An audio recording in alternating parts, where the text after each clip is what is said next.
I would ask my colleague, do you know the folks? Do you know the folks that were killed that you mentioned? Do you know their names? You brought up a number. Is that just politics? I know I'm supposed to address the chair, but I'm happy to yield a little time to my colleague. Do you know the members of the military that were killed? Sitting there silent. All right, everyone, you just caught a brief glimpse, but now we're diving into the full clip. And honestly, this is where the contrast becomes impossible to ignore. On one side, you've got someone who has literally sacrificed on the battlefield. On the other, someone who seems more focused on performance than substance. We're about to watch Brian Mast, a man who gave both legs in service, go head-to-head and completely break down Hakeem Jeffries' argument. And let's be real, Jeffries sticks to a familiar routine. The gestures, the pauses, the carefully delivered lines, it comes off more like a staged performance than genuine leadership, but Mast isn't reading from a script. He doesn't need theatrics. He speaks from lived experience, from real stakes, from sacrifice that most people in that room can't even begin to relate to. While Jeffries appears focused on political optics and scoring points, Mast is focused on something far more grounded, the real consequences for people on the front lines. This isn't just another debate on the floor. It's a sharp reminder of the gap between rhetoric and reality in Washington. Let's watch the full clip and see how it unfolds. Of your position, as opposed to attacking the patriotism of people on the Democratic side of the aisle. When, as far as I'm concerned, the most patriotic thing that we can do is stand up to ensure that our men and women in uniform aren't being recklessly sent into a costly war of choice, more than 12 of whom have already lost their lives, hundreds of whom have been seriously injured. Let's just argue the merits of Donald Trump's reckless and costly war of choice and stop the ad hominem attacks, which aren't a sign of strength. It's just a sign of Republican weakness. This reckless and costly war was entered into without any plan, any objective, any exit strategy, any public support, and any approval of the United States Congress. Those are 5 different objective reasons to have a problem with what's going on in the Middle East right now. In fact, we're just trying to help Donald Trump bring to life his own words. That as president, he wasn't going to start wars in the Middle East. He was going to stop them. Donald Trump's own words. Question his patriotism? I want to thank my colleague for the speech that he just gave.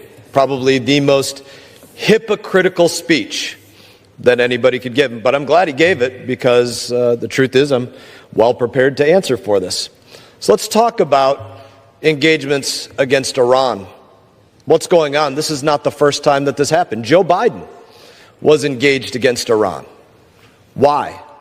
Because of imminent threat. But let's examine the difference between when Joe Biden was engaged and President Trump was engaged.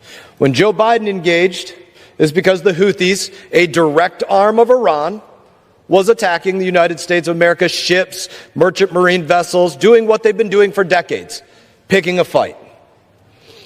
President Biden launched Operation Prosperity Garden against Iranian-backed Houthis, and that went on, not for 30 days, not for 60 days, not for 90 days, not for 6 months, went on for almost a year until January 2025, from November 23 till January of 25. And what happened during that time? How many times did my Democrat colleagues or Republicans offer a war powers resolution to say, remove all U.S. forces from this fight against Iran? I have the counter down here, it's 0. But before President Trump ever conducted any level of operation, Democrats introduced direct the removal of U.S. forces from hostilities with Iran. Today, again, doing another war power. What changed? What changed from not one war power from anybody to half a dozen? And I guess we're going to do another one next week. Politics.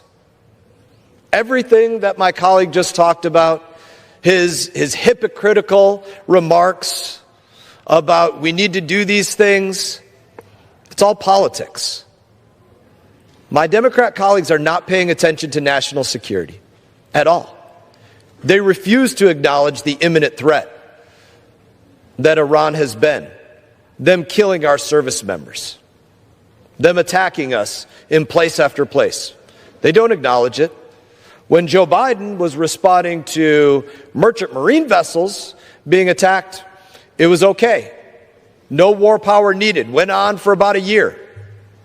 President Trump responds, war power, war power, war power, war power. Every week that they can do it. They tried doing it last week as well. That's the hypocrisy. My colleague brought up some of our service members that were killed. Take that very seriously. Seen it far too many times. That beautiful flag behind the speaker draped across caskets. Take it seriously every time. I personally believe that any time that a service member is killed, they should be lying in state, lying in honor here beneath the dome of the U.S. Capitol. I think they earn it more than anybody killed in action in defense of this country. That's my own personal belief on that. I would ask my colleague, do you know the folks? Do you know the folks that were killed that you mentioned? Do you know their names? You brought up a number. Is that just politics? I know I'm not. Look at Jeffries here, the finger pointing, the tone. He's talking about a reckless war of choice. Come on. Then he pivots to calling Republican rhetoric a sign of weakness. Meanwhile, he's standing in a comfortable chamber, lecturing about weakness to people who've actually faced combat. He brings up the lack of an exit strategy, that familiar Washington talking point people use when they want to sound serious without offering anything concrete. He's clearly aiming for a presidential tone, but it lands flat. It feels staged. Every bit of it. Now watch the shift. Mast steps in and calls it what he sees, the most hypocritical speech on the floor. And he doesn't just say it, he backs it up.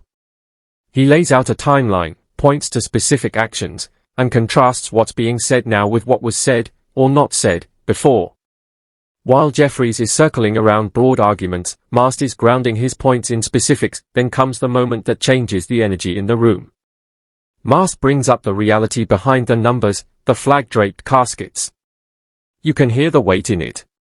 He's not speaking in abstractions. And then he asks a direct question, do you know their names? Jeffries pauses. No immediate answer. After all the polished language, that silence stands out. It cuts through everything that came before it. From there, the contrast sharpens. One side is relying on prepared remarks and broader messaging, the other is pressing on accountability and specificity. By the end, Jeffries appears to retreat to his notes, while Mast has clearly shifted the tone of the exchange. Moments like this are why debates like these resonate. They move beyond policy talking points and into something more personal, how leaders talk about real people and real consequences.